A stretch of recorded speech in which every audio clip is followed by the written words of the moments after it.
There was a time in my life that I thought I had to be perfect. And that perception of being perfect, that need to be seen as perfect, mm, well, it's actually a trauma response. And it's not something I even realized or changed until I was much older in my life.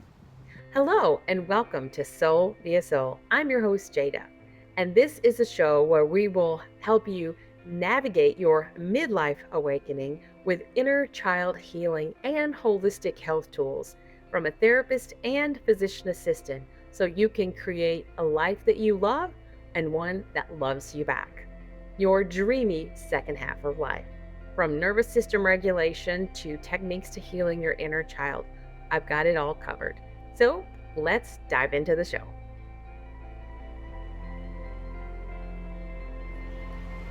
So we're outside today, and I am recording this podcast outside in a new location. And the reason for that is because I actually have been struggling with being perfect. So I'm just going to be straight up honest with you guys because there was a time in my life that I thought I had to be perfect. And that perception of being perfect, that need to be seen as perfect, mm, well, it's actually a trauma response. And it's not something I even realized or changed until I was much older in my life. And I actually almost stopped doing this podcast because, as you know, we're doing this midlife awakening, letting go of everything and living life now in this new way. And our little Airbnb is like a full on minimalist, concrete kind of space. And it doesn't record sound well at all. And I have been struggling and struggling and struggling. And I threw up my hands in the air and I thought, you know what? I'm done because I have to be perfect. In order for this to be relatable, it has to be perfect. And then I caught myself and I realized that's a trauma response. And I don't have to be perfect. And you guys don't care if I have my makeup on or if I don't, or if I'm outside or if I'm inside, or it's about the message and it's about the veil of perfectionism that actually keeps us from living our lives. And it's that unhealed part of us that thinks we have to be perfect, to be the perfect daughter, the perfect wife, the perfect mother, the perfect anything. And I remember standing in my kitchen one day, and a friend of mine said to me, Jada, how are you doing? And I had really been wearing this mask of perfectionism for so long that I just said, you know what?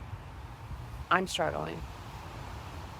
And as soon as those words left my mouth, as soon as I said, I'm not doing so great, she turned to me and her eyes filled with tears. And she said, meet you there. And it was in that moment that I gave not only myself permission to be honest with myself, but in doing so and dropping the mask and being vulnerable and saying, you know what? I'm trying so very hard to be perfect. And guess what? I am not. And this was in my late 30s, I think my first midlife awakening, because I think I've had a few. And I think maybe every decade it ushers in a new set of challenges and ways that we can grow and shed layers that no longer align with our life. And in that moment, I was really questioning so many things in my life. And it was me dropping this need to be freaking perfect that gave her space to be vulnerable too. And it's in those vulnerable moments, it's in recognizing that, okay, I've lost my podcast studio, whatever that was, right? Like with a really fancy camera and a built-in microphone, and now I'm sitting my happy on the ground in Lincoln Park holding the phone up and saying, you know what, I'm not perfect and you don't have to be either. And it's when we give ourselves permission to not be perfect but to show up authentically and to recognize if we're still struggling to be perfect in our lives, that's a trauma response. That's an unhealed childhood wound. And that can wreak havoc on pretty much every area of our life because we can't show up authentically when we are trying to be perfect. We can't be perfect. We can't. We're not. We're flawed beings, but it's in our flawness that makes us relatable. It's in me plopping my hair on top of my head and sitting on the ground next to a tree, which is grounding and peaceful to me, and saying, you know what, this is authentic.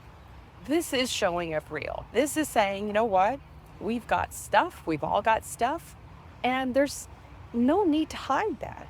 And it's when we are honest, when we are authentic, when we show up as our real selves, that we give people permission to do the same. And when we do that, that's when we reclaim our power. That's when we start the journey of healing. That's when we start to live authentically and in alignment, when we embody what we actually say, and I am figuring it out as I go along in this new journey of midlife miracle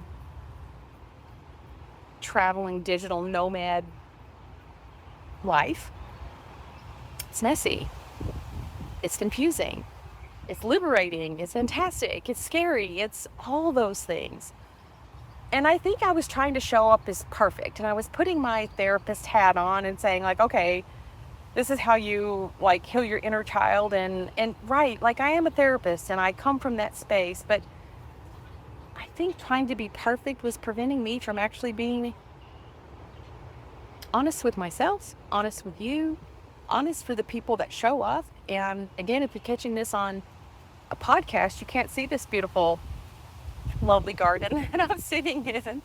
So you may have to pop over to YouTube to see that. But you know what?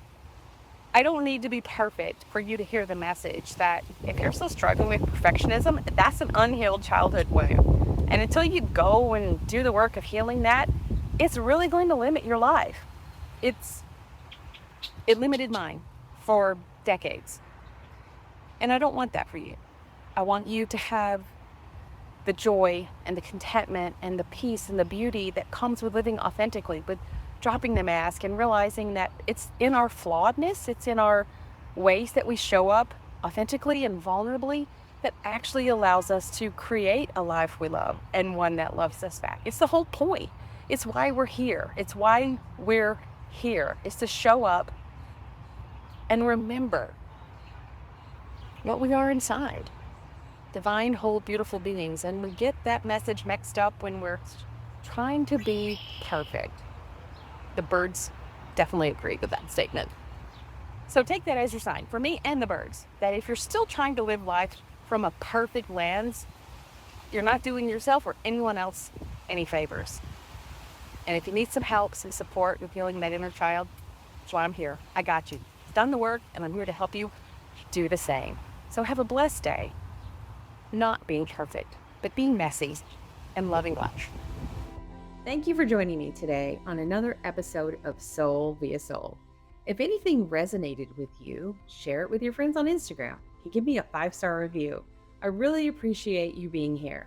And until next time, I'll see you on the next episode.